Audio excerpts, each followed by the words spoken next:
Aleluia, paz do Senhor a todos, amém. Estamos aqui na casa do nosso Deus e você aí juntinho conosco, também na presença do Senhor nessa noite, amém. Você que está aí na sua casa, está juntinho conosco, vai pegando a sua Bíblia. Queria muito que você abrisse em 2 Crônicas 20, é muito importante que a gente leia um versículo.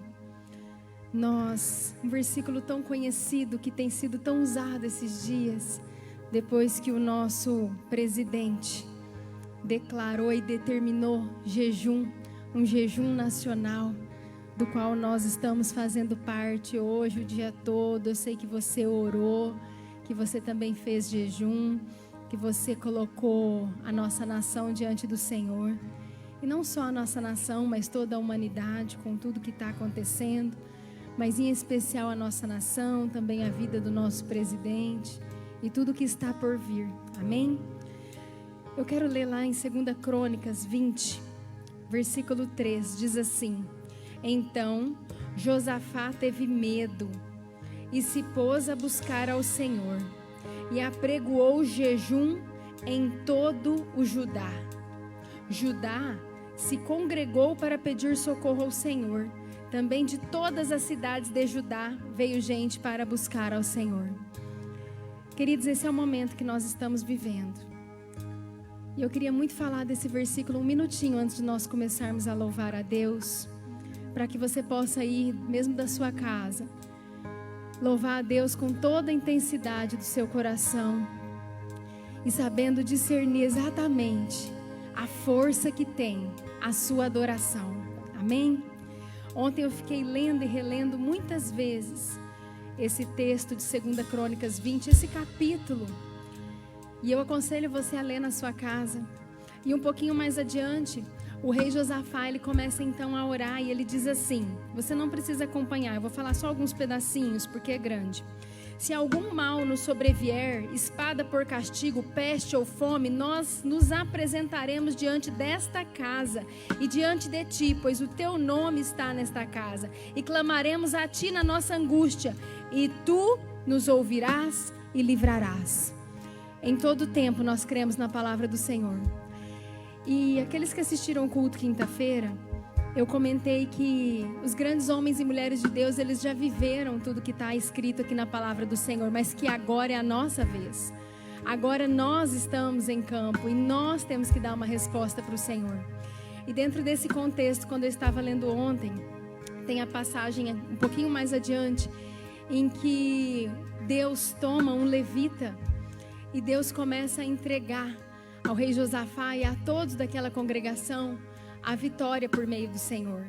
E aquele levita começa a falar que ninguém precisa temer nada, porque o Senhor é quem vai pelejar.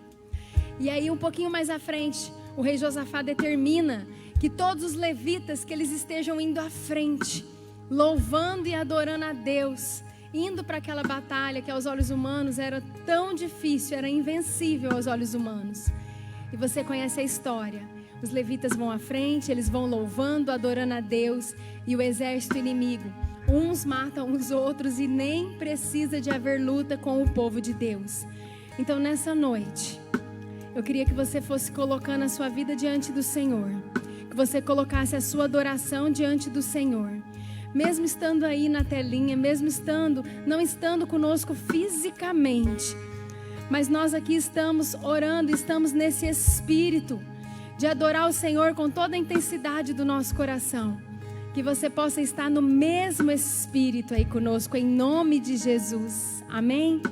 Você pode fechar os seus olhos aí na sua casa, no seu lugar. Senhor Jesus, nós queremos reviver essa palavra, Deus. Nós queremos reviver o que diz essa palavra, Senhor. Assim como o nosso presidente declarou e determinou jejum nacional nesse dia, Deus, nós estamos fazendo parte dessa história, Pai. Mas nós queremos mais do que isso. Nós queremos também entregar o nosso louvor, a nossa adoração, assim como foi com aquele povo naquele dia.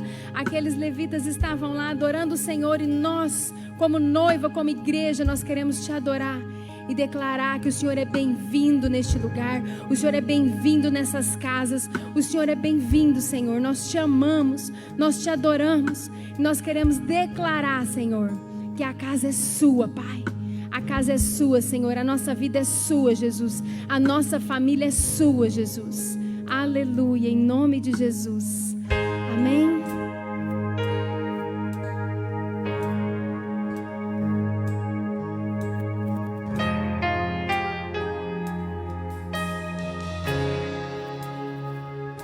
Você é bem-vindo aqui. Vamos dizer isso para o Senhor. A casa é sua. Pode entrar, Pode Jesus. entrar. Entra nas nossas casas. Esvazio de mim. Me esvazio de mim. Sopra o teu vento, Jesus. Sopra o teu vento aqui. Toma o teu trono, vem reinar. Nós queremos, Jesus. Nós queremos te ouvir. Te ouvir, Senhor Jesus. Nós queremos te ouvir. Vamos declarar todos juntos? Essa casa é sua casa, nós deixamos ela pra você, Jesus. Essa casa é sua casa, nós deixamos ela pra você, Jesus. Essa casa é sua casa, nós deixamos ela pra você, Jesus. Essa casa é sua casa, nós deixamos ela pra você, Jesus. Apareça, que o teu nome cresça, enche este lugar, enche este lugar. Apareça, que o teu nome cresça, vem me incendiar, vem me incendiar. Apareça, que o teu nome cresça, enche este lugar, enche este lugar. Apareça, que o teu nome cresça, vem me incendiar, vem me incendiar. Essa casa, Senhor Jesus, essa casa é sua, Senhor Jesus. Queridos, desde ontem orando, o Senhor tocou no meu coração para nós fazermos um ato profético durante essa canção. Nós que estamos aqui, vamos declarar e vamos fazer esse ato profético juntos. Mas você aí na sua casa também vai fazer esse ato profético junto. Você já parou para pensar quantas vezes você cantou essa canção aqui na igreja? E algumas vezes nós fizemos atos proféticos, até você colocando as suas mãos na direção da sua casa, para declarar que essa casa é do Senhor Jesus. Mas hoje você está com os pés plantados na sua casa, e você pode declarar na sua casa que o Senhor está aí, que essa casa é do Senhor Jesus, que essa cidade é do Senhor Jesus, que essa nação é do Senhor Jesus. E assim como foi com aqueles levitas que foram orando e adorando, e tudo aquilo que não era de Deus foi caindo por terra. Eu creio em atos proféticos, e eu creio que aquilo que nós ligamos na terra é ligado no céu. Não é à toa que nós fizemos jejum e oração o dia todo, porque nós cremos no que nós estamos fazendo. Então eu queria te convidar, num ato de fé e num ato profético, que você levantasse aí do seu lugar, na sua casa, que você se levantasse, que você levantasse as suas mãos. Nós vamos orar e nós vamos declarar: essa casa é sua, Senhor Jesus. A casa de cada pessoa que está nos assistindo é do Senhor Jesus. É do Senhor Jesus. O Senhor Jesus vai entrar na sua casa. O Senhor Jesus vai mudar toda a história da sua família, em nome de Jesus. Amém? Você pode levantar as suas mãos. Senhor Jesus, nós queremos entregar cada família que está nos assistindo, Pai. Queremos entregar todas as vidas, Senhor, que estão nos assistindo. Entregamos nossas vidas também diante do Senhor, Pai. Pai, nós cremos que aquilo que nós ligamos na terra também é ligado no céu. Então, Pai, em nome de Jesus, nós queremos declarar que a nossa casa é do Senhor Jesus, a nossa cidade é do Senhor Jesus, a nossa nação é do Senhor Jesus. E todos aqueles que se levantarem contra o povo do Senhor, todos aqueles que se levantarem, eles se levantarão para cair. Seja vírus, seja potestades, sejam autoridades malignas dessa cidade ou autoridades malignas desta nação, nós declaramos somente estabelecida a autoridade do Senhor, em nome de Jesus. Vamos declarar essa casa com toda a intensidade do nosso coração. Essa casa é sua casa, nós deixamos pra você, Jesus.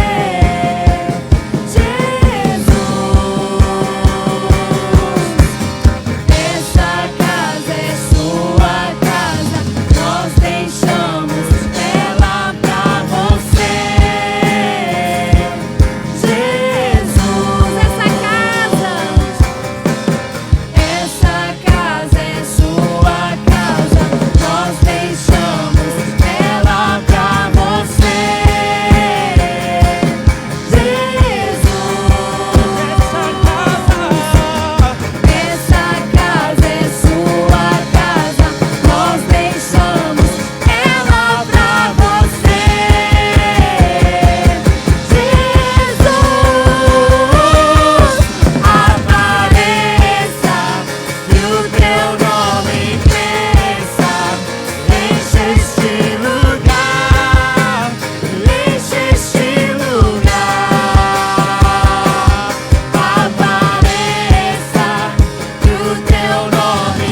casa é sua casa, nós deixamos ela pra você,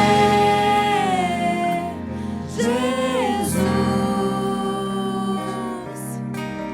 Essa casa é sua casa, nós deixamos ela pra você.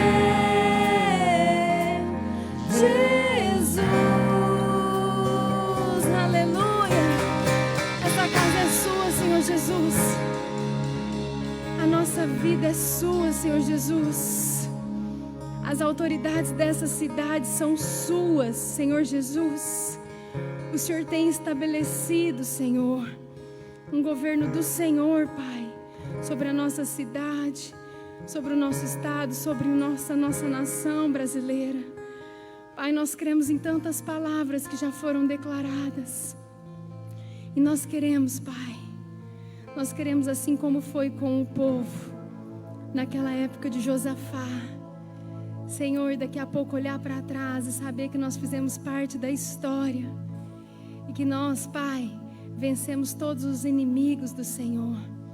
Por isso nós queremos declarar em todo o tempo que o Senhor é tudo para nós, que nós sabemos que o Senhor nunca vai nos deixar, que o Senhor é tudo para nós, Pai. O Senhor é o Rei do nosso coração.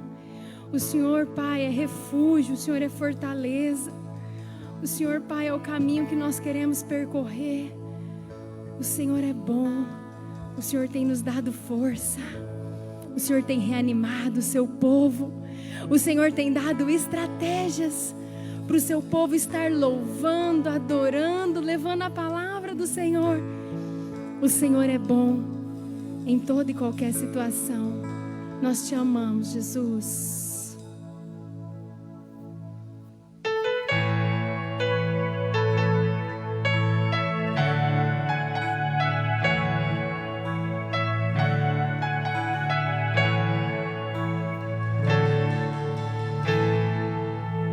Rei do meu coração, seja o monte que percorro, a fonte que eu bebo, és minha canção. Diga isso pro Senhor. Rei do meu coração, seja o meu esconderijo, refúgio que preciso, Nossa és canção. minha canção. Tu és bom, bom, oh, tu és bom, bom, oh, Glorificamos, Pai. tu és Tu bom, és bom. bom, oh, tu és bom, bom, oh. Rei do meu coração, seja o vento em minhas velas, a âncora no mar, és minha canção. Rei do meu coração, seja o fogo em minhas veias, o eco dos meus dias, és minha canção. Rei do meu coração, seja o vento em minhas velas, a âncora no mar, és minha canção. Rei do meu coração, seja o fogo em minhas veias, o eco dos meus dias, és minha canção. Tu és bom, bom, bom. Tu és bom, bom, bom. Tu és bom, bom, bom. Tu és bom, bom, bom. Tu não me deixarás, não me deixarás jamais. O Senhor nunca nos deixará. Tu não me deixarás, Em toda e não qualquer me situação, deixarás jamais. sabemos que o Senhor é conosco. Tu não me deixarás, não me deixarás jamais. Fala conosco, Senhor. Tu não me deixarás, não me Sinta o deixarás amor do jamais. Tu não me deixarás, não me deixarás jamais. Tu não me deixarás, não me deixarás jamais. Tu não me deixarás, não me deixarás jamais. Tu não me deixarás, não me deixarás jamais. Tu és bom, bom,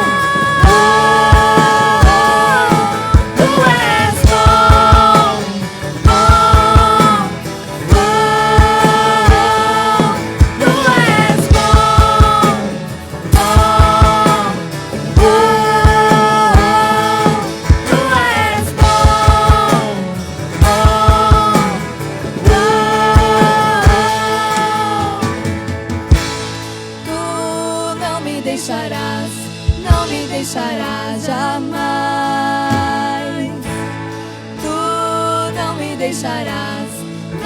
deixará jamais.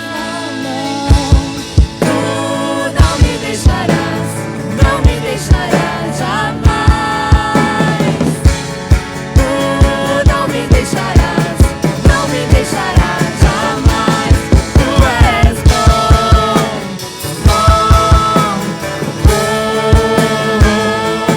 Tu és bom, bom, bom. Tu és, Senhor. Tu és bom. Tu és muito bom, Senhor.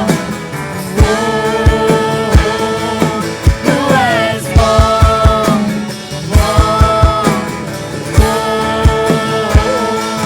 Tu és bom, bom, bom. Tu és bom, bom, bom. Tu és, Senhor Jesus. Tu és bom, Senhor Jesus. Porque Tu és, Pai, tudo que nós precisamos. Tu és socorro, Pai, na angústia, na tribulação. Nós olhamos para o monte, Senhor, e é de lá que vem o nosso socorro. É do Senhor Jesus. É daquele que tudo fez, que tudo faz, que tudo pode. Nós Te amamos, Jesus. Nós reconhecemos que o Senhor é bom em toda e qualquer situação. Em nome de Jesus. Amém? Aleluia.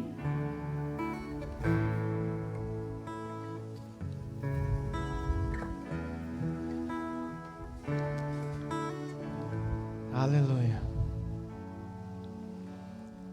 Paz do Senhor, queridos. Uma alegria, mais uma vez, podemos estar juntos, mesmo que longe, mas juntos. É um tempo de levantar os verdadeiros adoradores, os levitas, aqueles que mesmo sabendo que é tempo de guerra, mesmo olhando para os lados e vendo os inimigos, mas por acreditarem em uma palavra, eles confiam e adoram ao nosso Deus com toda a intensidade. E é por esses que o Pai procura os verdadeiros adoradores. Eu quero trazer algo para os nossos corações. Gostaria que você abrisse a sua palavra. Você que tem uma Bíblia, por favor.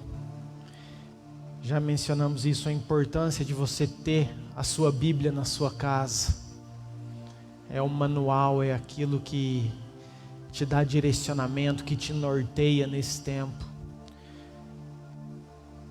Em algo muito falado por esses dias, eu quero que você abra, por favor, em Jonas, capítulo 3, versículo 5. Quero continuar naquilo que nós já estamos vivendo por esses dias, neste tempo. Jonas 3, versículo 5, você conhece a história de Jonas. Foi aquele que Deus deu uma ordem para ir pregar para uma cidade chamada Nínive, e ele não o quis, desviou, e Deus mandou um peixe, foi lá 3 dias, e quando ele chega finalmente em Nínive, ele leva uma palavra para aquela cidade, uma palavra de juízo, talvez muito pior do que uma palavra do corona, talvez muito pior do que aquilo que nós estamos vivendo.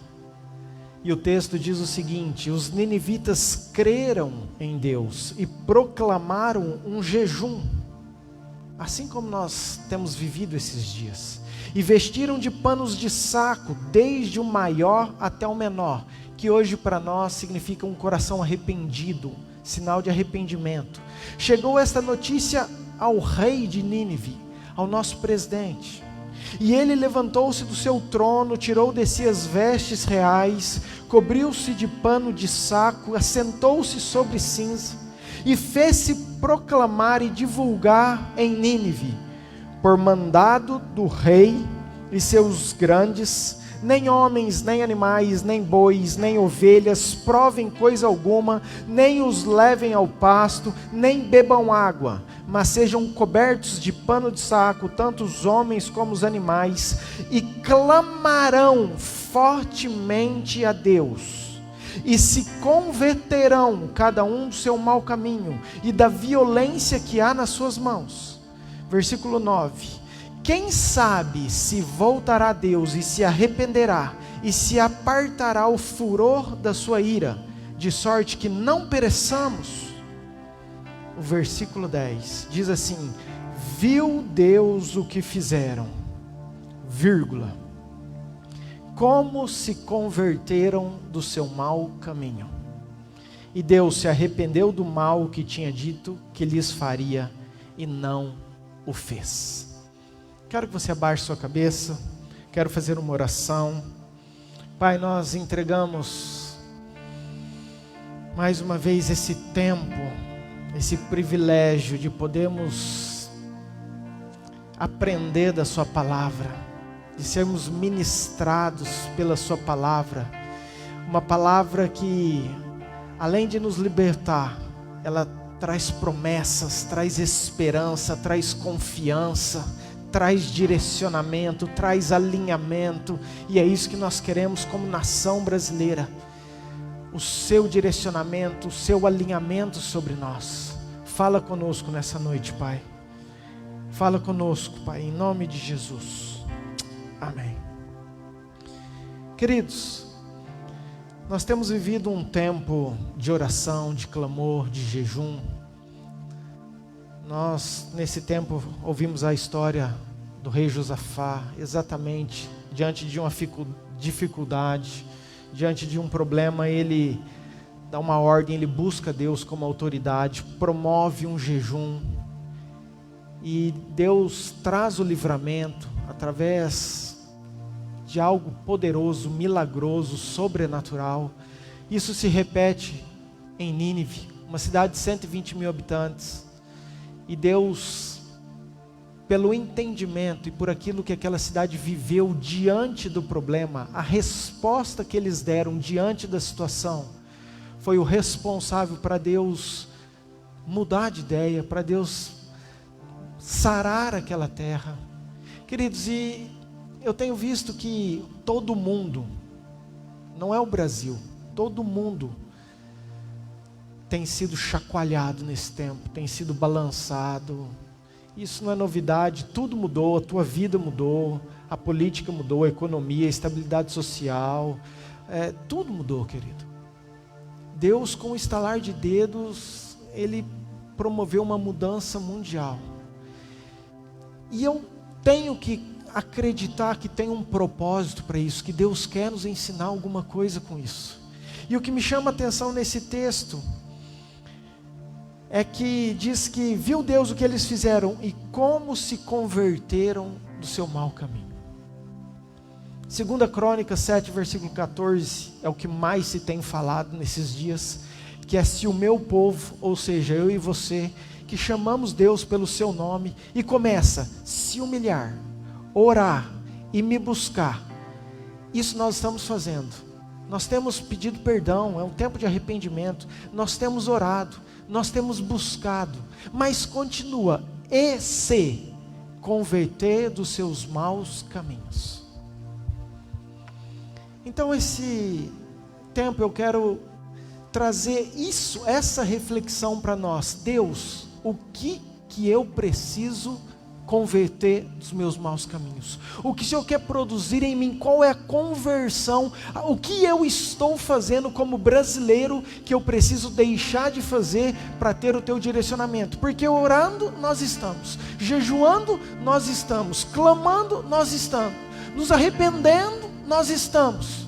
Então só falta uma coisa: nós enxergarmos o que precisa ser mudado em mim e em você. E é sobre isso que eu quero dizer. Eu creio muito, e é o tema do que nós estamos falando hoje, que é um tempo de restauração do temor do Senhor na igreja brasileira, no povo de Deus. É um tempo que Deus tem produzido um arrependimento genuíno, um arrependimento verdadeiro, que vem de uma restauração, de um temor. Lucas capítulo 12, versículo 4 diz assim: digo-vos, pois, amigos meus, amigos, aqueles que são amigos de Deus, então eu creio que isso é para você, e é Jesus falando. Ele fala assim, ó, não temais. E aí eu coloco os coronas, as crises financeiras, os desempregos, tudo isso é difícil, mas Jesus está falando assim, ó, não temais essas coisas que matam o corpo, e depois disso nada mais podem fazer. Eu, Jesus, porém, vos mostrarei a quem vocês devem temer. Temei aquele que depois de matar tem poder para lançar no inferno. Sim, digo-vos, a esses deveis temer. Queridos, é um tempo de nós entendermos isso. Eu tenho falado que Deus tem restaurado a intensidade da nossa devoção, do nosso temor, da nossa adoração, do nosso amor, a intensidade da forma que nós buscamos, da santidade, do nosso tempo com Deus. É um tempo de Deus restaurar tudo isso, e eu sei da importância disso. Nós vimos que tem alguns princípios, queridos, que são liberados a partir do momento que nós cumprimos aquilo que está escrito, a palavra de Deus. E um dos princípios é que o temor do Senhor seria o nosso tesouro. E nós vimos isso, que tem tesouros para nós. E que só vamos ter acesso se nós entendemos, ou for restaurado dentro de nós esse temor, esse reconhecimento de quem Deus é. Nós vimos que tem salvação, e a salvação é só para aqueles que temem. Cornélio era um gentil, a salvação naquela época não era para aquele povo, mas diz a Bíblia que ele era um homem piedoso e temente a Deus. Diz que Abraão e todos aqueles que temem a Deus, veio a palavra de salvação. Nós vemos outro tesouro, que é a sabedoria, que é o conhecimento, que são o princípio da sabedoria, o temor do Senhor. Ou seja, se eu não tiver temor, queridos, eu não vou alcançar uma sabedoria que vem do céu, um conhecimento que vem do céu. E vimos também que tem outro tesouro que é fantástico, que é a santidade, que a nossa santidade se aperfeiçoa no temor do Senhor. Queridos, que nós precisamos dessa santidade, sem a qual nós não vamos ver a Deus. Então, eu tenho ministrado sobre isso, que o temor do Senhor vai produzir em nós, vai gerar em nós arrependimento. Não tem como eu ter um coração arrependido se eu não tenho temor. E com esse arrependimento vai me transformar, vai produzir transformação na minha vida. E se produz essa transformação, gera santidade. Vai me levar à santidade, na qual, se eu não tiver, ninguém vai ver a Deus. Então, queridos, é um princípio, é um trilho que nós temos que entender. Isso eu já tenho falado, mas eu quero trazer algo poderoso para nós. Como que eu posso ter esse temor de Deus? Como que eu posso enxergar? Como que eu posso adquirir? Às vezes a gente entende, Senhor, eu quero, mas como?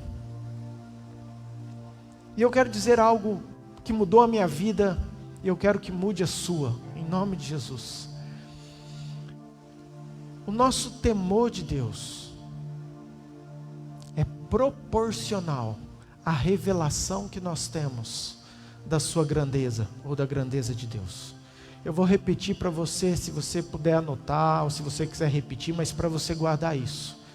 O temor que nós temos de Deus, o reconhecimento que nós temos de Deus, de quem Ele é, da sua grandeza, do seu amor por nós, da sua soberania, da autoridade que Ele tem, de tudo que Ele pode fazer. Queridos, esse temor é proporcional a uma revelação, a um entendimento, a como eu enxergo o tamanho de Deus, a grandeza de Deus. E eu quero falar sobre isso. Como que eu posso enxergar ou ter essa revelação da grandeza de Deus? E eu quero dizer que tem duas formas.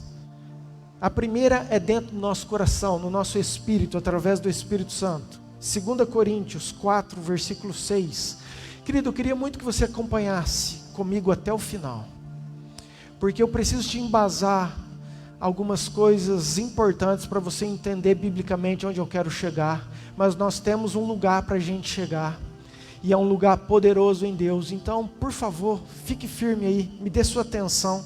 2 Coríntios 4, versículo 6, diz o seguinte: porque Deus que disse, das trevas resplandecerá a luz, e Ele mesmo, ou seja, Deus, queridos, através do Espírito Santo, resplandeceu em nosso coração, para quê? Para iluminação do conhecimento da glória de Deus. Ou seja, Deus colocou dentro de nós, o Espírito resplandeceu no nosso coração, com um propósito, com uma finalidade, além dele ser nosso amigo, além dele estar nos direcionando, dele estar junto conosco, nosso consolador, todo o tempo, inseparável, mas tem uma função, ele iluminar, ele trazer à luz o conhecimento da glória de Deus. Tem um outro texto, Eclesiastes 3, versículo 11, que eu gosto muito, que diz que tudo que Deus fez, formoso, no seu devido tempo, também pôs a eternidade no coração do homem. Ou seja, queridos, tem uma eternidade dentro de mim, dentro de você. Tem algo que Deus colocou que revela a grandeza dele. Tem algo inexplicável que está dentro de nós, que foi Deus que colocou. A continuação do versículo diz assim, sem que este possa descobrir as obras que Deus fez desde o princípio até o fim. Então, queridos, tem algo dentro de mim e de você que é inexplicável, mas que atesta pelo nosso Espírito e através do Espírito Santo de Deus em nós, a grandeza de Deus. E tem uma segunda forma, que é pela criação de Deus. Lembrando que eu estou falando de formas de nós percebermos ou enxergarmos quem Deus é, para nós termos uma revelação da sua grandeza e assim aumentar o nosso temor. A segunda forma é pela criação. Salmo 19, versículo 1, diz assim: os céus proclamam a glória de Deus, e o firmamento anuncia, declara as obras das suas mãos. Um dia discursa a outro dia, e uma noite revela conhecimento a outra noite. Não há ninguém, não há linguagem, não há palavras, e deles não se ouve nenhum som. No entanto, por toda a terra se faz ouvir a sua voz, e as suas palavras até os confins do mundo. Ou seja, querido, desde a criação, o próprio céus proclamam a glória de Deus. O próprio céu, sem linguagem, sem palavra, mas só de você olhar, de você perceber a grandeza, o equilíbrio, a magnitude de tudo isso que nos circuncida, querido, tudo isso que está à nossa volta. Queridos, é algo sobrenatural, e nós enxergamos isso olhando para tudo aquilo que Deus fez. Isaías 40, versículo 12 diz assim: quem na concha de sua mão mediu as águas, na concha das mãos do nosso Deus. Queridos, imagina o tamanho do oceano, nós não imaginamos. Nós não entendemos nada de astrologia, de estrelas. Nós não entendemos nada ainda dessa questão de galáxia, é muito distante. Mas nós sabemos mais disso do que do oceano. O oceano nós não sabemos nada, nós somos leigos. A maioria da superfície da terra é água. E diz a Bíblia que Deus, com a concha das suas mãos, Ele consegue medir. Esse é o teu Deus, a grandeza do seu Deus. E diz o versículo ainda, Isaías 40, versículo 12: e tomou medida dos céus a palmo. Queridos, o nosso Deus pegou os céus e falou: deixa eu dar uma medida nisso aí. Eu gostaria de editar aqui e colocar uma pregação brilhante do apóstolo Mauri, que ele fez uma vez, sobre, o tema era o Deus mais grande. Claro que isso é um pleonasmo, mas foi uma forma que o apóstolo usou para nos ensinar e nos mostrar que simplesmente um Deus maior era pequeno para se falar, era um título pequeno. Deveria ser um Deus mais super grande, maior, plus que nós podemos imaginar. o tamanho do nosso Deus, a grandeza do nosso Deus. E Ele nos deu uma aula de satélites, de estrelas, de distância, e que tudo isso era medido com o palmo das mãos do Senhor. Mas eu quero rapidamente trazer algumas informações para você entender, querido, quem é o seu Deus. A estrela mais próxima nossa está a 4,3 anos-luz. Eu vou repetir, a estrela mais perto da Terra está a 4 anos-luz. Anos-luz, você precisa entender isso, é uma unidade de medida. Assim como quilômetros por hora. Por exemplo, eu viajo a 100 quilômetros por hora. Significa que em 100 quilômetros eu demoro 1 hora. A unidade de medida na questão da astrologia é anos-luz. Para você ter uma noção do que significa isso, a luz ela percorre 299 mil quilômetros em 1 segundo. Então a unidade anos-luz, eu quero que você entenda que em 1 segundo a luz percorre, vamos arredondar, 300 mil quilômetros. Você não consegue entender, nem eu, mas para você ter uma noção, em 1 segundo a luz sai pela minha direita, ela dá uma volta na Terra, passa na África, vai lá no Japão, passa nos oceanos, volta por esse lado e chega aqui em mim 8 vezes. 8 vezes. Em 1 segundo, a luz dá 8 voltas em volta da Terra e chega aqui. Essa é a velocidade de 300 mil quilômetros por segundo. Agora, nosso satélite natural, a Lua, é aquilo que está mais perto de nós. Está a 384 mil quilômetros da Terra. 384 mil quilômetros da Terra. Se você subir num avião, esses de cruzeiro, esses Boeing normal, que viajam a uma velocidade aí de 800, 900 quilômetros por hora, mais ou menos, você demoraria 19 dias para você chegar à Lua. Então, se você subisse hoje no avião, daqui 19 dias, você estaria na Lua. A luz demora 1,3 segundos para chegar. Aquilo que nós demoraríamos 19 anos, a luz demoraria 1,3 segundos. O Sol está a 149 milhões e 600 mil quilômetros da Terra. Se a gente subisse no avião, nós demoraríamos 21 anos. Daqui 21 anos você chegaria no Sol. A luz demora 8 minutos e 20 segundos para chegar no Sol. A luz demora 8 minutos e 20 segundos. Agora você imagina 16 minutos, 32. Imagina 1 hora. Quanto que a luz não percorre? Agora você imagina um dia, que são 24 horas. Agora você imagina uma semana. Agora você imagina um mês. Agora você imagina 1 ano. Essa luz viajando dessa forma, é a unidade de medida que nós temos. Então voltando, nós temos uma estrela a 4,3 anos-luz, é a que está mais perto de nós. Na mesma comparação, se você subir num avião, você demoraria 51 bilhões de anos para chegar a essa estrela. Só que essa é a estrela mais perto, 4 aninhos. Nós temos estrelas que estão a 4.000 anos-luz. E essas estrelas dentro da nossa galáxia, que é a Via Láctea. Dentro do nosso sistema. Mas não tem só a Via Láctea, tem milhares de galáxias. A próxima galáxia mais perto de nós é Andrômeda. E ela está a 2,31 milhões de anos-luz. E diz Isaías que o Senhor mediu com um palmo. Esse é o seu Deus, a grandeza do seu Deus. Aquele que faz assim, em 2 meses desestabiliza o mundo. Toda a tecnologia, todo o dinheiro, toda a sabedoria humana, toda a confiança em coisas, em empregos, em negócios, em saúde, tudo aquilo que estava estável, com um estalar de dedo, muda tudo, transforma tudo. Essa é a grandeza do nosso Deus, essa é a autoridade do nosso Deus. Esse é quem Ele é.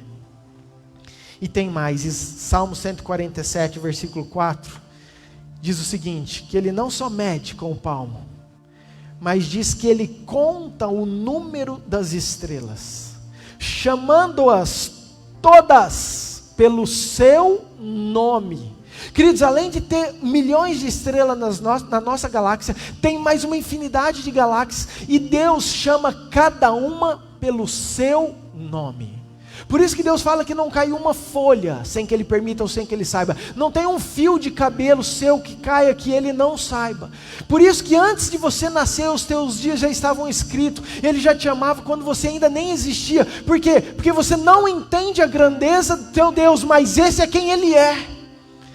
Esse é quem Ele é, um Deus que tem todo o controle, que fez os céus e a terra, que tem todo o poder sobre todas as coisas. Esse é o nosso Deus. E às vezes nós não entendemos a dimensão disso, nós não conseguimos mensurar isso. Quanto maior for essa revelação no teu coração, da grandeza, do poder, da autoridade, maior será o temor do seu coração e do meu coração. Eu vou repetir, quanto mais nós enxergarmos isso, entendemos o Deus que nós servimos, o quão poderoso Ele é, o quão Ele pode fazer o que Ele quiser, a hora que Ele quiser, o quão Ele está no controle de todas as coisas. Quanto mais nós enxergarmos isso, maior vai ser o temor. E se é maior o temor, maior o arrependimento. E se é maior o arrependimento, maior a transformação. E se é maior a transformação, mais santo eu vou ser. E se é mais santo, todo um mundo, toda uma sociedade, a sua casa, a sua família, tudo é transformado à sua volta. Por quê? Porque tudo começa na restauração de algo que nós perdemos. O temor do Senhor é algo que Deus quer trazer para nós. E isso é tão sério, querido.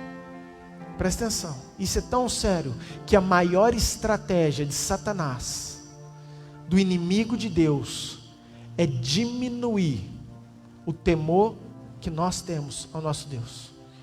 Eu quero que você grave isso.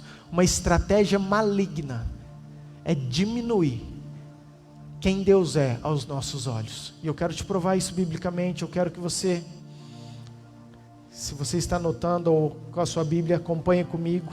Isaías 29, versículo 3. Diz assim: o Senhor disse: visto que este povo se aproxima de mim com a sua boca, e com os seus lábios me honram, mas o seu coração está longe de mim. Ei, vamos devagar. O Brasil tem se aproximado de Deus. Glória a Deus por isso.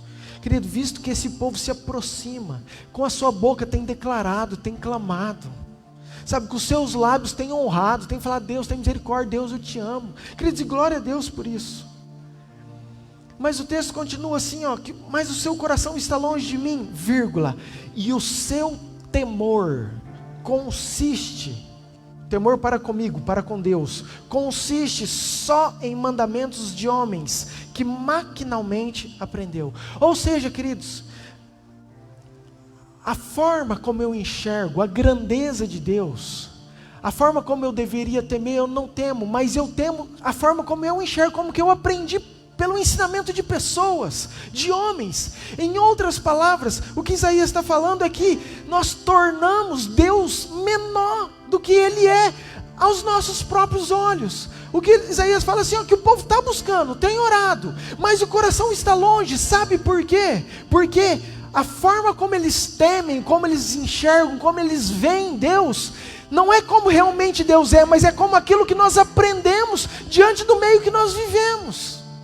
Então agora eu quero voltar para o início, quando nós falamos que nós temos orado, buscado, humilhado, mas que nós precisamos converter também dos nossos maus caminhos. E é um tempo de reflexão, de nós olharmos para dentro de nós, não para os outros, para nós. Olharmos e falar assim, ó, o que eu como brasileiro preciso converter, preciso mudar, preciso ser transformado, para que isso se cumpra dentro da minha nação, dentro da minha família, dentro da minha cidade, dentro do meu estado.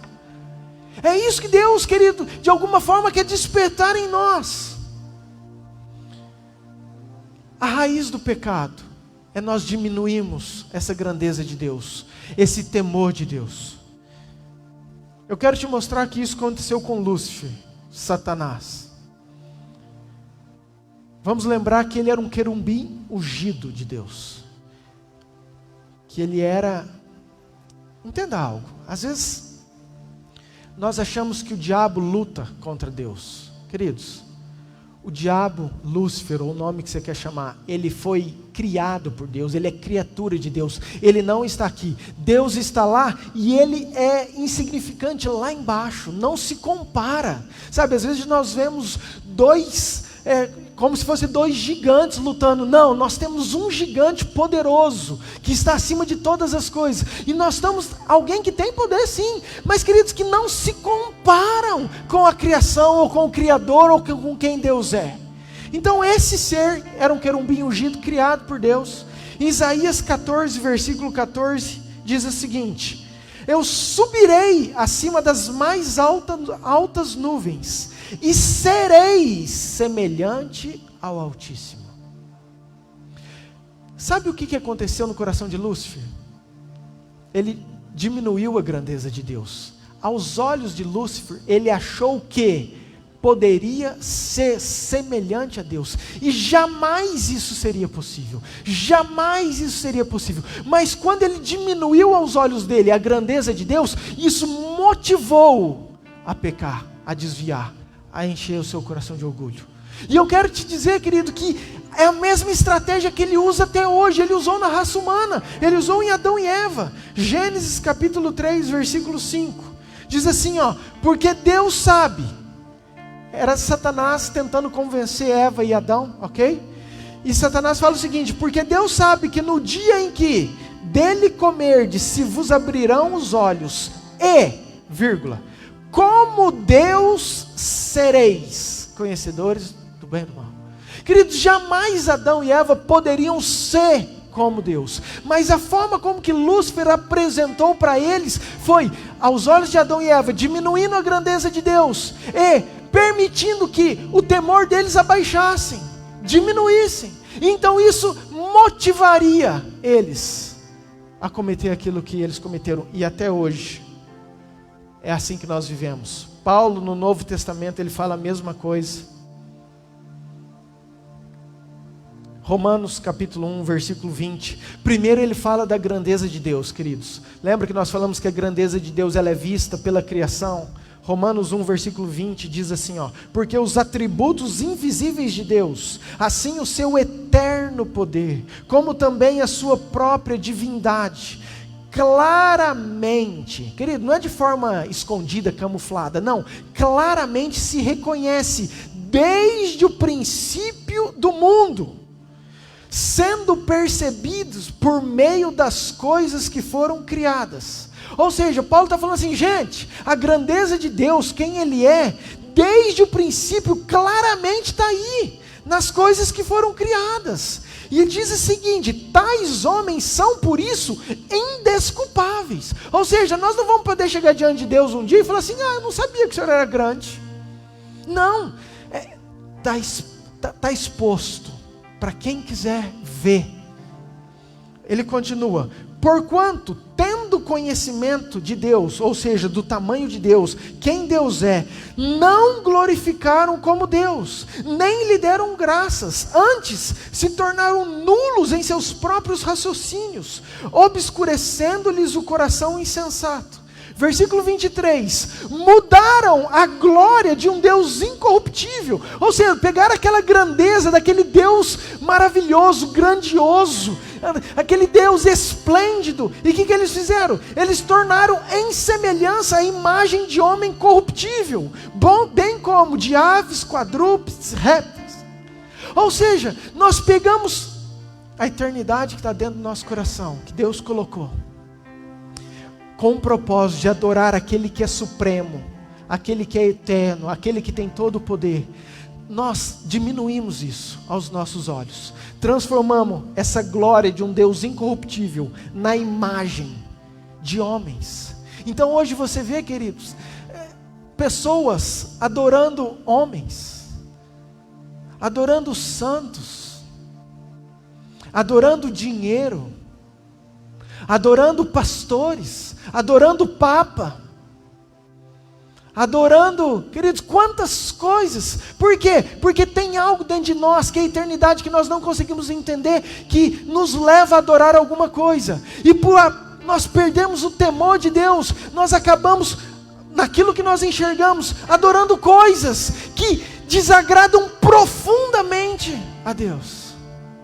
Por isso que eu tenho falado que é um tempo que Deus está permitindo para a restauração do temor da igreja, do povo que se chama pelo meu nome. Queridos, isso é essencial nós entendemos. Nós não podemos reduzir a Deus para o nosso nível.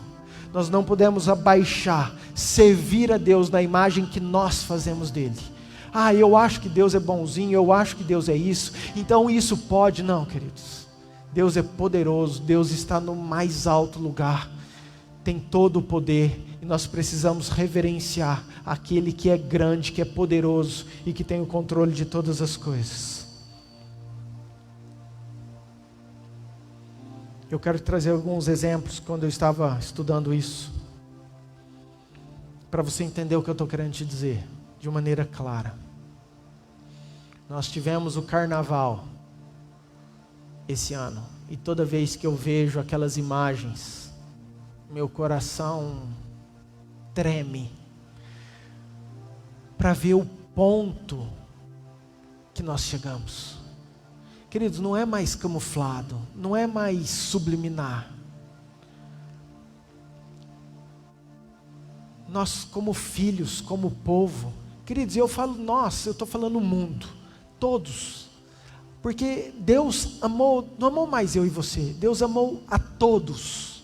Deus entregou seu Filho Jesus para todos aquele que nele crê. Deus amou o mundo, ou seja, quando é o mundo, queridos, são as pessoas, todo mundo. Mas olha o que nós estamos fazendo, queridos, uma caricatura de Satanás, um homem vestido de diabo, arrastando como sendo, zombando, debochando. Olha o nível de temor, olha o nível de, eu não sei nem a palavra de dizer aonde nós chegamos. É o mais baixo escalão, porque não é algo assim escondido, não. Enquanto isso, pessoas aplaudem dizendo que é arte, que isso, mas isso não sou eu. Tudo bem, então eu quero falar para você, queridos, como que é o teu culto hoje que você está na sua casa? Qual que é a reverência que você presta a um culto ao Senhor?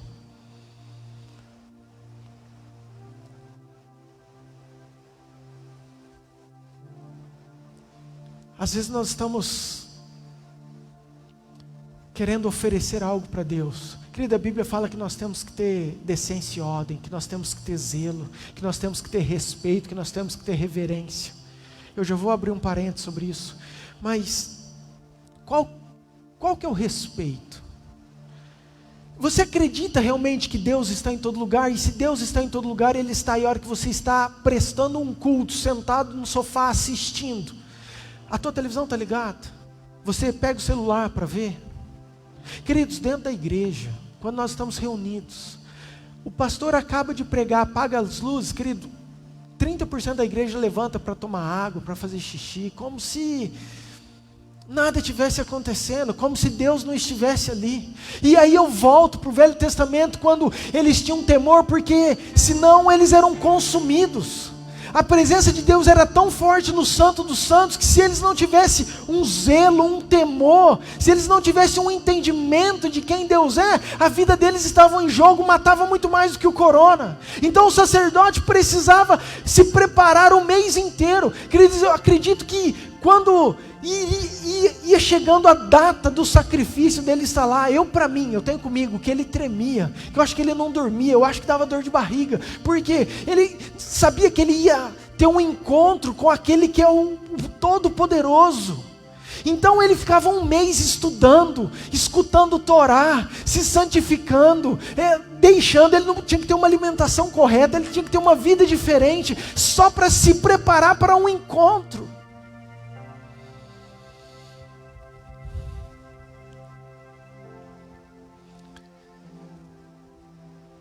E às vezes nós perdemos isso, queridos. Entenda.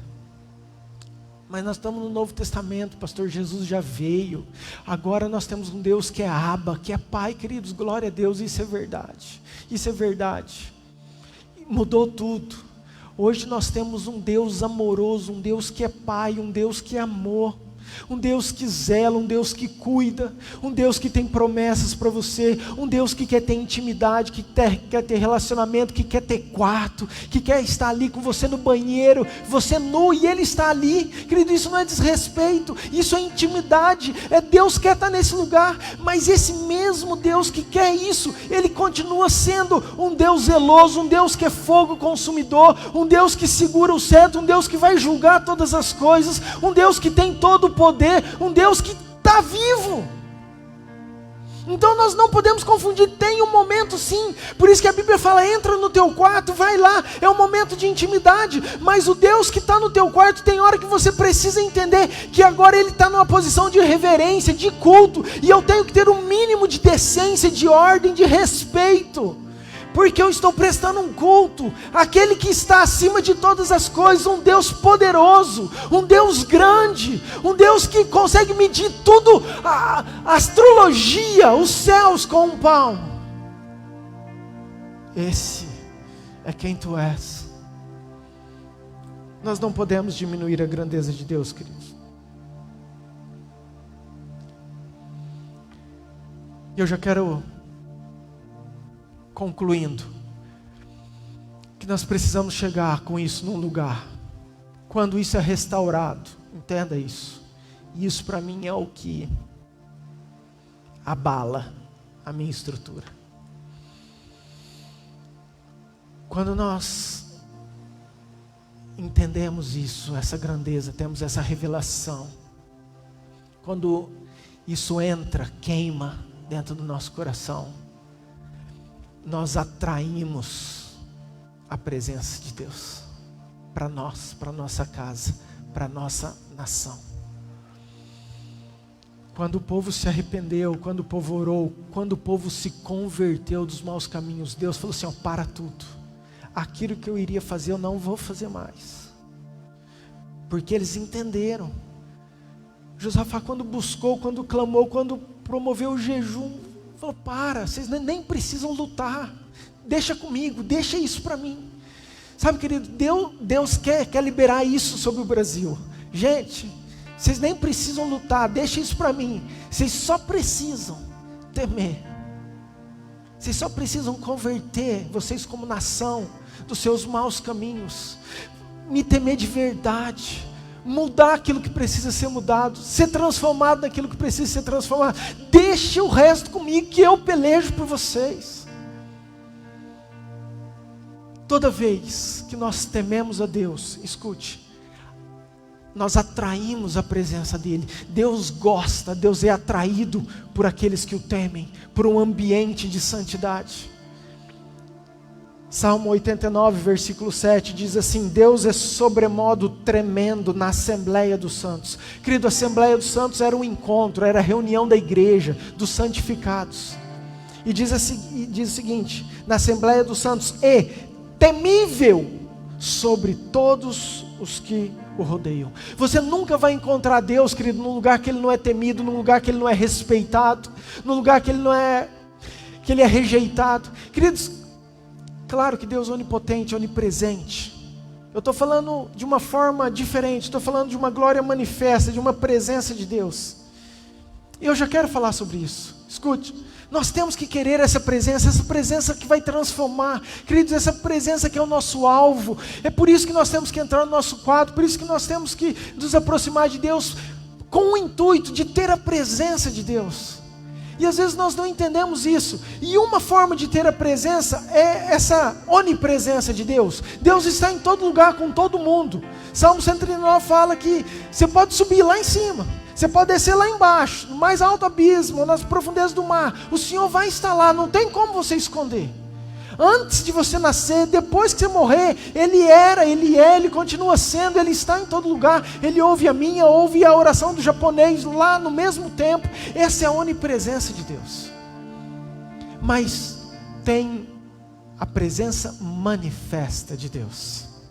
E essa é diferente. João 14, versículo 21. Diz o seguinte: aquele que tem os meus mandamentos e os guarda, esse é o que me ama. Vamos devagar.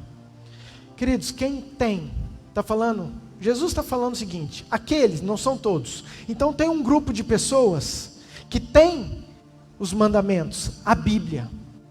Mas além de ter, eles os guardam. E para você ter o mandamento, e para você guardar, obedecer, você precisa ter temor de Deus restaurado no seu coração.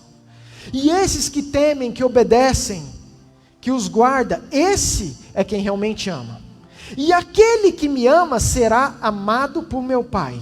E eu também o amarei. E me manifestarei a Ele. Tem uma diferença, queridos. Tem um grupo de pessoas que temem, que obedecem, que guardam, e que com isso demonstram que amam. Demonstram o seu amor.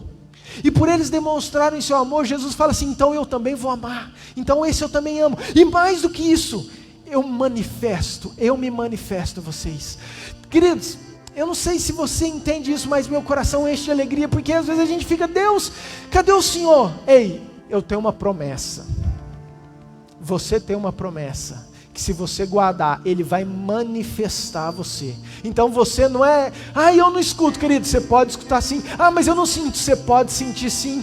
Mas eu não vejo. Você pode ver sim, porque tem uma promessa que é para você, que é para mim, que se a gente continuar firme e perseverando, o Senhor Jesus vai manifestar a nós. E isso é muito importante nós entendermos, queridos. Os grandes homens de Deus, todos eles que conseguiram isso, nenhum teve a vida da mesma forma. Deixa eu trazer alguns só para você entender. Moisés, nós temos falado muito sobre Moisés. É um homem de Deus, é um homem, talvez um dos homens que mais viu sinais de Deus, manifestação de Deus.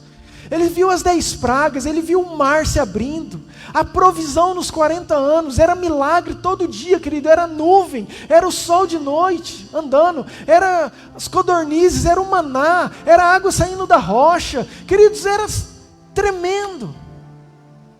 E ele chega diante de um monte, ele sobe, e eles tinham uma promessa, era a terra prometida. Moisés, com todo aquele envolvimento de sinais, Deus olha para o povo, está cansado de ver a rebeldia do povo, a falta de temor do povo.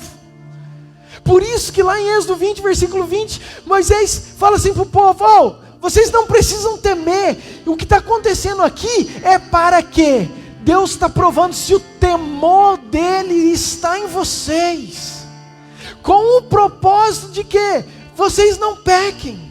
Então, queridos, Moisés estava com aquele ambiente de glória, mostrando para o povo que eles precisavam temer a Deus, que tinha um propósito de tudo aquilo que estava acontecendo, que era a santidade do povo. E Deus fala assim: Moisés, eu vou mandar o anjo, vai, eu vou dar para você a terra prometida. Querido, mas quem entende isso, quem tem temor de Deus, e quem entende o que é a presença de Deus, não quer só a cura do corona, não quer só a solução do teu emprego, querido, porque Deus falou assim: Moisés, eu vou dar a solução, vou dar a terra prometida, vou mandar um anjo, o anjo vai, mas eu não ando mais com vocês. Moisés falou assim: Senhor, eu não saio daqui. O Senhor não está entendendo, eu não estou preocupado com a terra, eu não estou preocupado com a solução do corona, eu não estou preocupado com a crise, se eu vou ter trabalho, se eu não vou. Eu estou preocupado se o Senhor está comigo, se a tua presença está comigo, porque o que adianta eu ter a solução para o corona? Vai que daqui 2 anos tem o Corona Plus Power, vai que daqui 5 anos tem o Corona X Plus Power. Queridos, a gente não sabe, a nossa segurança não está nesse mundo, está na presença de Deus em nós. A segurança não está no eu ter meu trabalho de novo, se eu fui desempregado, o que vai virar com essa crise? Não, minha segurança está, se eu tenho a presença de Deus e se eu quero essa presença para mim. É isso que está a minha segurança. É nisso que Moisés acreditava. Moisés falou assim: Senhor, eu não arredo o pé daqui se o Senhor não for comigo, porque eu não quero a terra prometida. Pouco me importa a terra prometida, o que me importa é a tua presença. Queridos, Jó passou por algo muito terrível do que nós, incomparável, incomparável. Mas a crise produziu algo em Jó. Antes eu conhecia de ouvir falar, mas agora, depois da crise, os meus olhos te veem. Querido, talvez antes do corona você conhecia Deus de ouvir falar, mas é um tempo dos teus olhos começarem a ver Deus, você andar num outro nível de santidade, você andar num outro nível de busca, você andar num outro nível de presença, você andar num outro nível de intensidade, de temor de Deus.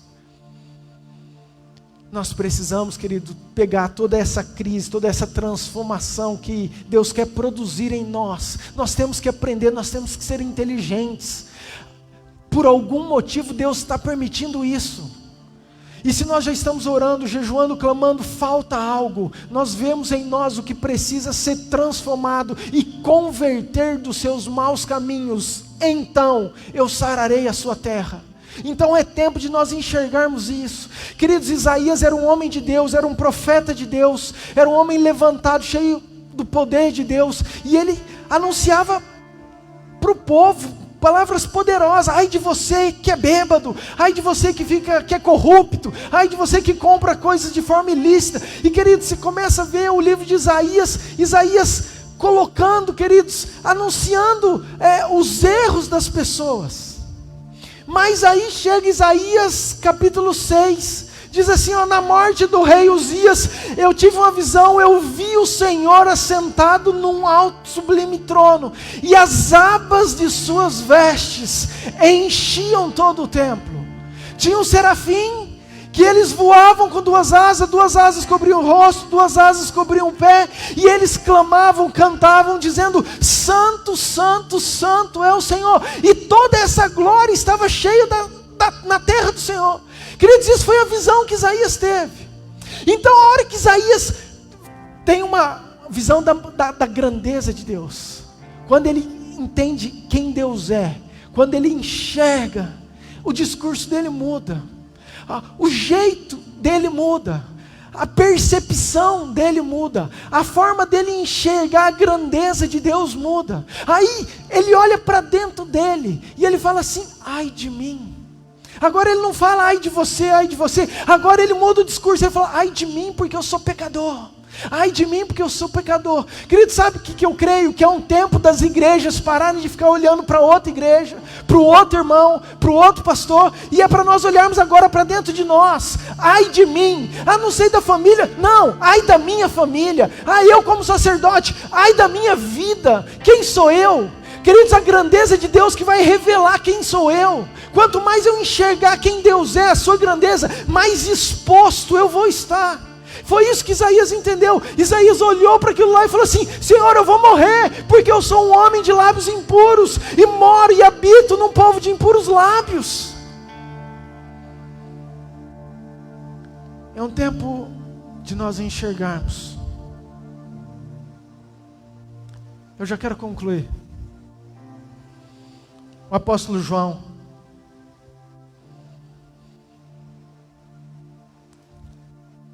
era um discípulo amado, era um discípulo que conhecia Jesus. Lembra que eu estou falando da glória manifesta de Deus, que nós precisamos buscar isso, que grandes homens que viram, que buscaram, que chegaram perto, nunca mais foram os mesmos, e que isso está disponível para a nação brasileira, está disponível para o mundo. Basta nós alinharmos, entendermos o que nós precisamos fazer. Mas o apóstolo João era um homem que a própria Bíblia diz que era um discípulo amado. Querido, o discípulo amado era aquele discípulo que tinha intimidade, que deitava no peito de Jesus, que amava a Jesus. Jesus, quando morreu, ele precisava deixar a mãe dele, Maria, com alguém. Quando nós queremos deixar a nossa mãe, ou os nossos filhos, ou qualquer pessoa que nós amamos com alguém, você tem que, além de gostar muito dessa pessoa, confiar muito nessa pessoa. Talvez Maria tivesse parentes, tinha Pedro, homem de Deus, tinha Tiago, tinha os outros discípulos, mas Jesus chega para João. Jesus chega para João e fala: João, cuida da minha mãe. Por que eu estou te falando isso? Essa era a intimidade de Jesus com João. Mas chega um dia que João está na ilha de Patmos. E de repente, ele tem uma visão e ele vê um semelhante a filho de homem.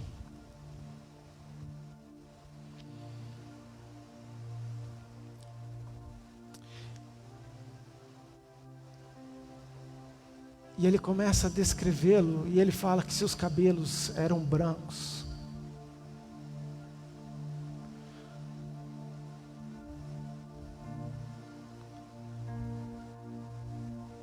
Seus cabelos eram brancos como a neve. Fala que seus olhos eram como fogo.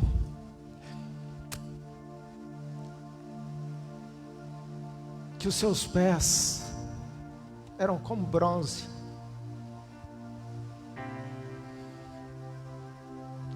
Como bronze polido. E diz que na sua mão direita tinha 7 estrelas. E da sua boca saiu uma espada de 2 gumes.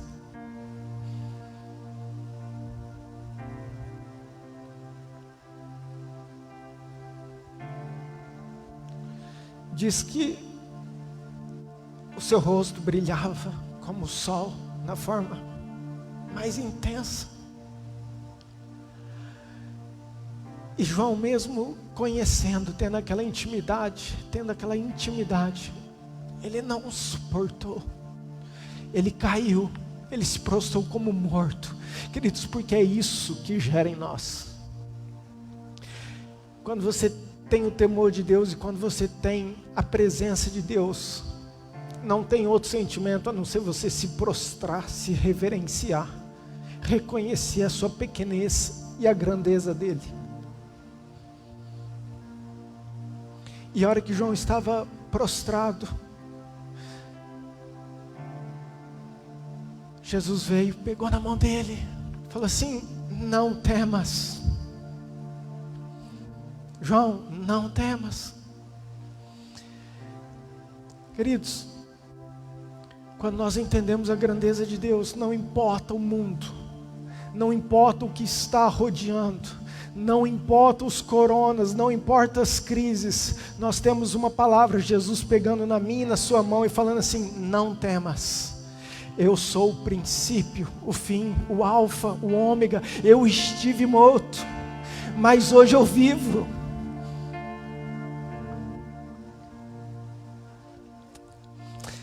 E além do viver, eu tenho a chave da vida. Eu tenho a chave da morte. Eu tenho a chave do inferno. Queridos, a nossa vida, a chave, quem comanda é o nosso Deus, é o nosso Jesus. A autoridade da nossa vida está sobre Ele, com Ele, e é dele. É isso que nós temos que viver, é isso que nós temos que crer, é isso que nós temos que buscar.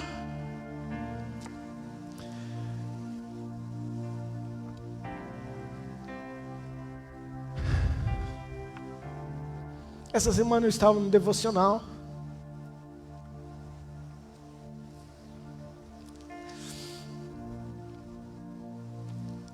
E Deus me trouxe algo muito poderoso para mim.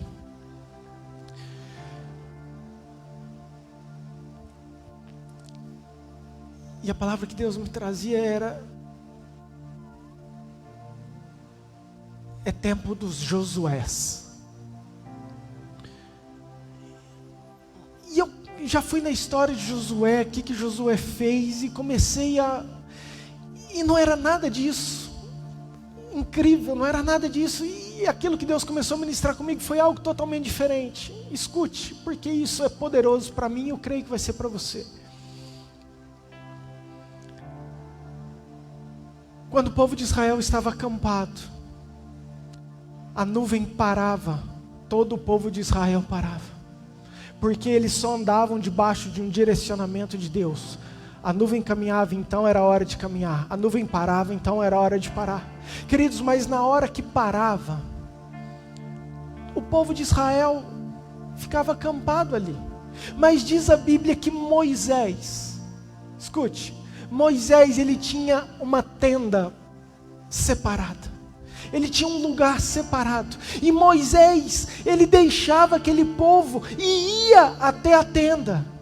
E todo Israel ficava de longe olhando, porque quando Moisés entrava naquela tenda, vinha a glória manifesta, vinha a presença, vinha quem Deus era ali naquela tenda. E todo o povo aplaudia e comemorava e ficava feliz, porque via a presença de Deus lá na tenda de Moisés. Mas a vida do povo de Israel continuava, enquanto Moisés estava lá. Mas tinha um menino,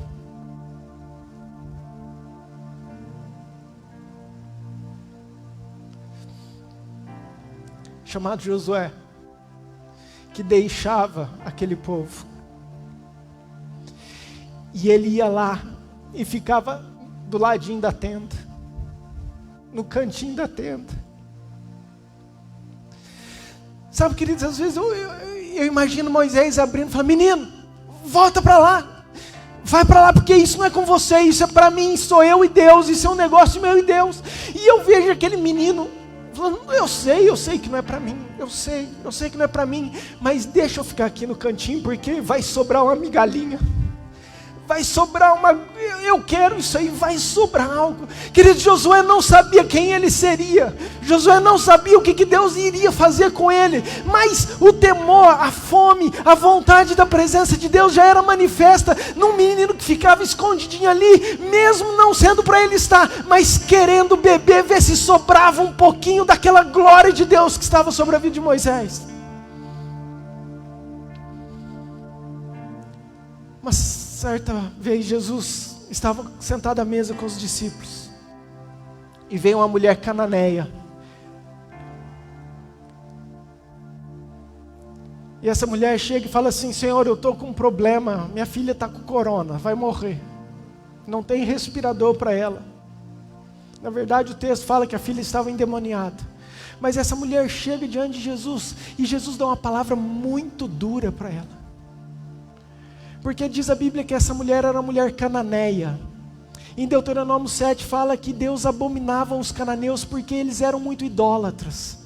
Então aquela palavra ainda não era para os cananeus, mas eram para os judeus. Jesus tinha vindo para os judeus. A primeira manifestação do evangelho foi para os judeus. E aquela mulher invade aquele momento. E Jesus fala assim: ei mulher, como que eu posso pegar o pão dos filhos e dar para os cachorros? Querida, aquela mulher tinha um coração tão desesperado e tão em Deus, que ela dá uma resposta, fala: Senhor, eu sei disso, eu sei que eu não sou digna, eu sei que eu não sou merecedora, eu sei, mas mesmo os cachorrinhos, eles se alimentam do que sobra, das migalhas. Aquela mulher estava falando o seguinte, falando assim: Jesus, eu sei, eu não quero, o Senhor não está entendendo, se o Senhor me der só uma migalhinha, o Senhor é tão grande para mim, olha, o Senhor é tão grande para mim, o meu reconhecimento de quem o Senhor é tão grande para mim, o meu temor pelo Senhor é tão grande para mim, porque uma migalhinha desse pão que cair, vai resolver o meu problema. Jesus olhou e falou assim: uau, vai mulher, vai que não tem mais corona, não tem mais capeta, não tem mais filho endemoniado, vai que a tua fé te salvou, vai que você está livre. Sabe o que Deus quer de mim, de você nesse tempo, queridos? são Josués, que mesmo sem entender os propósitos que tem lá na frente, mesmo podendo estar lá no acampamento de Israel, fazendo churrasco, não é errado, queridos, jogando bola, estavam lá, não, mas abrem mão de algo que me é lícito, para buscar algo sobrenatural, por entender que a presença manifesta é muito mais alimento, é muito mais importante, vai me trazer uma transformação muito mais necessária do que qualquer outra coisa que eu estiver fazendo. Quando Moisés foi partir, Deus chega e fala assim: Moisés, lembra daquele menino? Lembra? Aquele que estava lá, querendo um pouquinho, ele nem sabia, mas põe ele no teu lugar. Eu não aguentei o coração dele, eu não aguentei de ver como que ele era, a fome que ele tinha, o desejo que ele tinha. Deixa ele. Queridos, é tempo de levantar esses Josué, essas pessoas que vão querer essa presença, que vão buscar essa presença, que entendem que Deus é muito maior do que simplesmente uma solução. Queridos, se Ele pode permitir nós passarmos por isso, com o estalar de dedos, Ele pode curar, Ele pode sarar tudo, queridos. Mas e aí? O que nós vamos ter aprendido? Quais vão ser as nossas transformações? O que Deus quer produzir em nós? É um tempo de nós restaurarmos a nossa vida, porque nós temos que viver algo muito maior e mais profundo em Deus. E é isso que eu quero despertar no teu coração, em nome de Jesus.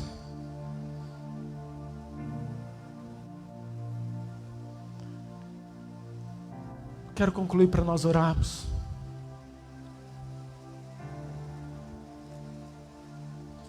Salmo 8. Para mim, era uma reunião no reino espiritual.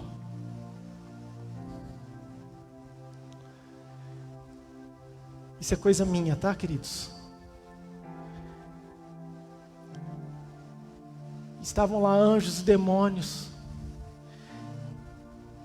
E Deus, com o seu poder, criando todas as galáxias, criando todas as estrelas, esse universo que nós não conseguimos medir, mensurar, não entra na cabeça humana.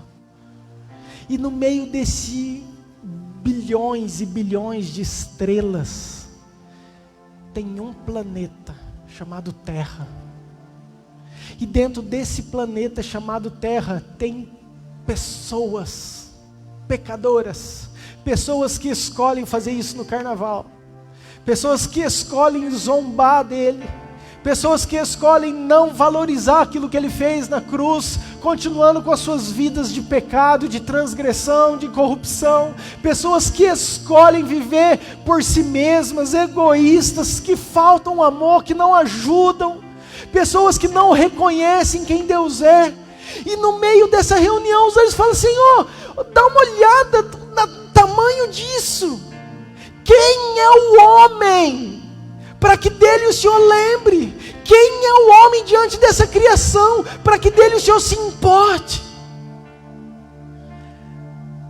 Não dá para entender, queridos. Acho que por isso que o diabo tem tanta raiva, porque ele fala assim: olha para nós, a nossa beleza, o que a gente pode fazer, a nossa autoridade. Agora o Senhor ama esses pequenininhos,